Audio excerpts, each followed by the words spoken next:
आज ही Doubtnut app download करें। Doubtnut पर होगा अब आपके सभी मैथ्स, केमिस्ट्री, फिजिक्स और बायोलॉजी डाउट्स का सफाया। बस अपने क्वेश्चन की फोटो खींचो, उसे क्रॉप करो और तुरंत वीडियो सोल्यूशन पाओ। Download now. Beni city school में कक्षा 9 का छात्र है, जबकि उसका भाई जॉन कक्षा 5 में पढ़ता है। एक दिन जॉन घर के बाहर अपने दोस्तों के साथ खेल रहा था तो उसके हाथ से एक गुब्बारा था। जॉन गुब्बारे में हवा भरकर उसे फुला रहा था। जॉन ने हवा भरे गुब्बारे का मुंह नहीं बांधा, बल्कि उसे जमीन की तरफ करके गुब्बारे को हवा में छोड़ दिया। और जैसे ही हवा से भरा गुब्बारा जॉन के हाथ से छूटा, उसकी हवा तेजी से नीचे की ओर निकली और गुब्बारा ऊपर की ओर गया। तो बेनी बड़े ध्यान से यह घटना देख रहा था। तो गुब्बारे के इस प्रकार ऊपर जाने की घटना ने बेनी को एक महत्वपूर्ण उपकरण के काम करने के सिद्धांत की याद दिला दी, जिसको हम लोग रॉकेट प्रणोदन कहते हैं, यानी कि रॉकेट है ना, जो कि संवेग संरक्षण के नियम पर कार्य करता है। तो बेनी ने अपने छोटे भाई को यह नियम समझाया।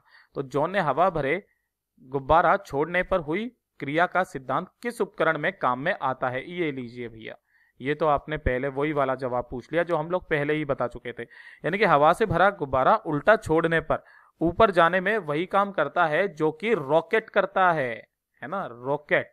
तो जो यहां पर उत्तर आएगा ना, रॉकेट को ऊपर ले जाने में काम करता है, ये है हमारे पास में रॉकेट के। यानी कि उसने पूछा क्या है, तो जॉन के द्वारा हवा से भरा गुब्बारा छोड़ने पर हुई क्रिया का सिद्धांत किस उपकरण में काम आता है? वो आता है बेटा रॉकेट में। ठीक है, और रॉकेट को इसी तरीके से उड़ाया जाता है। जब कैसे? अच्छा, ये किसके सिद्धांत पर कार्य करता है? ये रेखीय संवेग संरक्षण के सिद्धांत पर कार्य करता है। रेखीय संवेग संरक्षण के सिद्धांत पर, ठीक है, सिद्धांत पर कार्य करता है।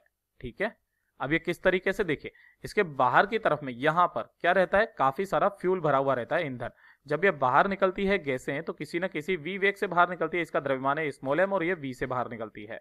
तो यहां पर क्या होता है कि f बाह्य क्या है, शून्य है। ठीक है, इसका मतलब जो न्यूटन की गति का द्वितीय नियम होता है वो कितना होता है, संवेग में परिवर्तन की दर के। जब ये जीरो है, इसका मतलब डेल्टा पी जीरो हो जाएगा। इसका मतलब पी में कोई परिवर्तन नहीं हो रहा है, यानी कि पी क्या है, नियत है। और जब पी नियत है यानी कि संवेग नियत है, तो ध्यान से देखिएगा, शुरुआत का इसका संवेग जीरो था, है ना, और बाद का संवेग कितना हो गया, ये तो गैसों का संवेग और प्लस इसका संवेग। अच्छा, इसका द्रव्यमान कैपिटल एम मान लो, और मान लेते हैं ये वी वेग से ऊपर की तरफ में जा रहा है, तो कैपिटल एम और कैपिटल वी।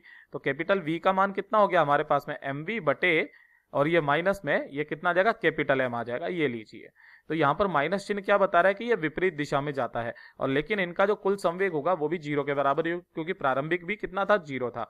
तो ये किसके सिद्धांत पर कार्य करता है, रेखीय संवेग संरक्षण के सिद्धांत पर कार्य करता है। और कौन काम करता है, रॉकेट। तो ये इसका उत्तर है। क्लास 6 से 12 से लेके नीट, IIT, जेईई मेंस और एडवांस के लेवल तक 10 मिलियन से ज्यादा स्टूडेंट्स का भरोसा। आज ही डाउनलोड करें डाउटनेट ऐप या व्हाट्सएप कीजिए अपने डाउट्स 8400 400 400 पर।